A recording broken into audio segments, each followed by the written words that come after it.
형제자매 여러분, 나는 지금 율법을 아는 여러분에게 말하고 있습니다. 여러분은 율법이 사람이 살아있는 동안에만 그 사람을 지배한다는 것을 알지 못합니까? 이를테면 결혼한 여자는 남편이 살아있는 동안에는 법에 의해 남편에 매여 살아야 합니다. 하지만 남편이 죽으면 그 여자는 남편에게 매여있던 법에서 해방됩니다. 그래서 여자가 남편이 아직 살아있는데도 다른 남자와 결혼하면 그 여자는 간음죄를 짓는 것이 되지만, 만일 남편이 죽으면 그 여자는 그 법에서 해방되므로 다른 남자와 결혼하더라도 간음죄를 짓는 것이 되지 않습니다. 네, 형제자매 여러분, 이와 같이 여러분들도 그리스도의 모음으로 말미암아 율법에 대하여 죽었습니다. 이제 여러분은 하나님께 열매를 맺기 위해 다른 분, 곧 죽은 사람들 가운데서 살아나신 그분이 사람이 되었습니다. 그 전에 우리가 죄의 성품에 사로잡혀 살았을 때는 율법이 우리 몸속에서 죄를 지으려는 욕망을 일으켜 죽음에 이르는 열매를 맺게 했습니다. 그러나 이제 우리는 우리를 가둔 율법에 대하여 죽고 율법으로부터 해방되었습니다. 그러므로 우리는 기록된 문자에 따라 하나님을 섬기는 것이 아니라 성령의 새로운 방법으로 하나님을 섬깁니다. 그렇다면 우리가 무슨 말을 하겠습니까? 율법이 죄입니까? 절대로 그렇지 않습니다. 율법이 없었다면 나는 죄가 무엇인지 알지 못했을 것입니다. 율법이 탐내지 마라고 말하지 않았다면 나는 탐내는 것이 무엇인지 알지 못하였을 것입니다. 그러나 죄는 이 계명을 이용하여 기회를 엿보아 내 속에서 온갖 탐심을 일으켰습니다. 율법이 없다면 죄는 죽은 것이나 다름없습니다.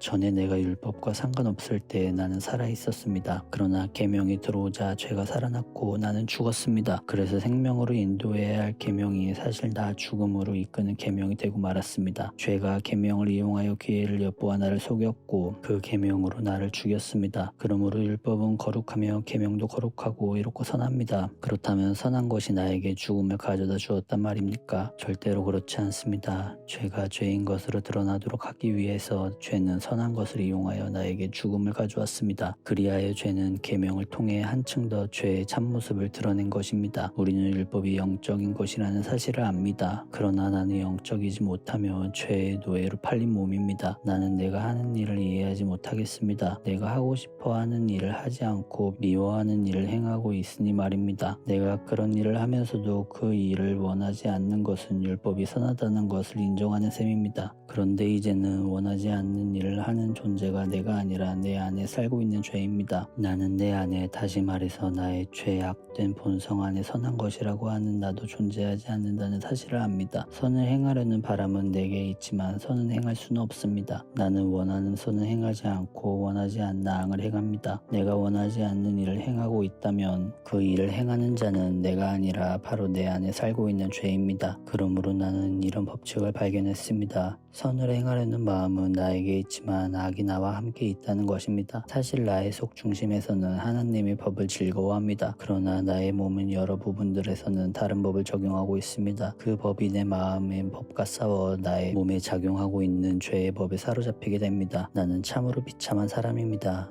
누가 나를 이 사망의 몸에서 구원해 내겠습니까? 우리 주 예수 그리스도로 인하여 하나님께 감사합니다. 그러므로 나는 마음으로는 하나님의 법을 복종하는 반면 죄악된 본성으로는 죄의 법에 복종하고 있습니다.